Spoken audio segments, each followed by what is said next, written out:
Are you frightened or disturbed when everything's quiet, everything's silent? Some people are. Some are quite frightened by silence. If there is silence, they get agitated, something's gone wrong.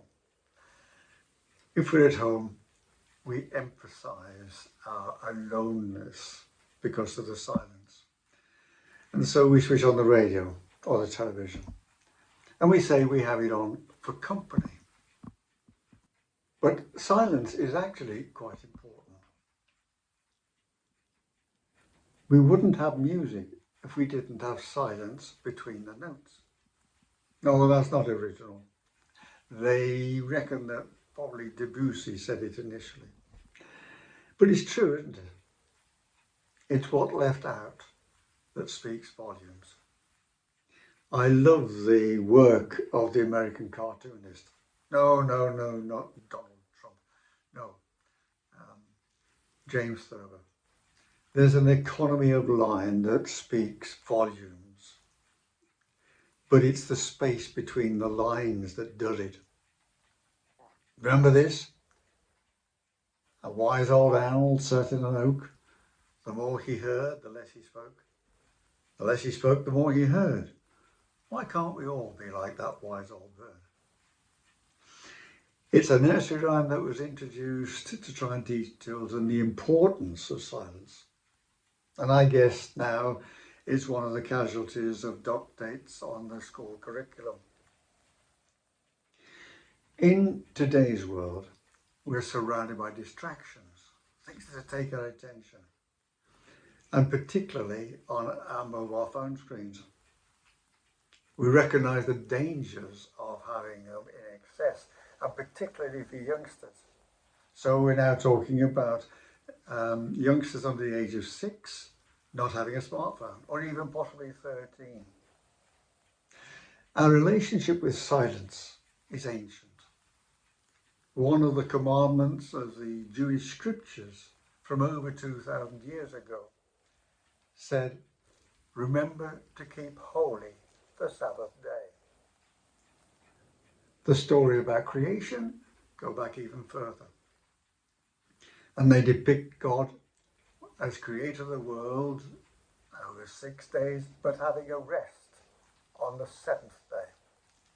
And for centuries, mankind has recognized the importance of so-called silent day, of stillness, a day of withdrawing from our activities and connecting with our inner being.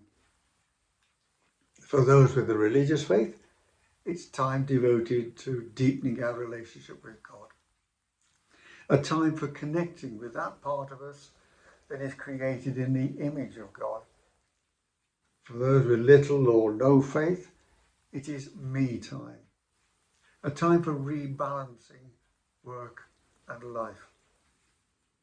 In the first of these talks, I spoke about discovering who Jesus of Nazareth was and is. I quoted Dr. Albert Schweitzer, who came to the conclusion in his research for the historical Jesus that we learned from his teaching and his life by putting them to the test in the realities of life. The Christian Church now is observing the season of Lent.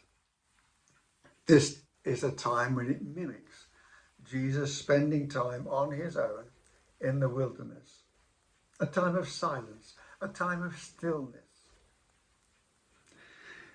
People give up something that gives them pleasure.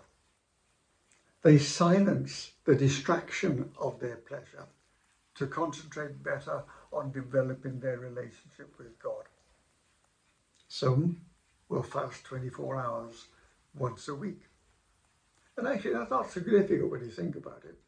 If you finish your meal, let's say 5 or 6 o'clock, and then don't eat again till the same time next day, most of that time you spend asleep. And sleeping at night time as well. Some give up chocolate or alcohol. Some might even give up watching television or spend the time reading a devotional book. It's a time for concentrating on our inner life in order to see our everyday life in terms of faith. To place silence between the noisy notes of our busyness. Why not try it? Let's pray. And I use some lines from a hymn as our prayer. Drop thy still dews of quietness, till all our striving cease. Take from our souls the strain and stress, and let our ordered lives confess the beauty of thy peace. Speak through the earthquake, wind and fire, O still small voice of calm. Okay. Well, bye for now. Hope to see you again sometime.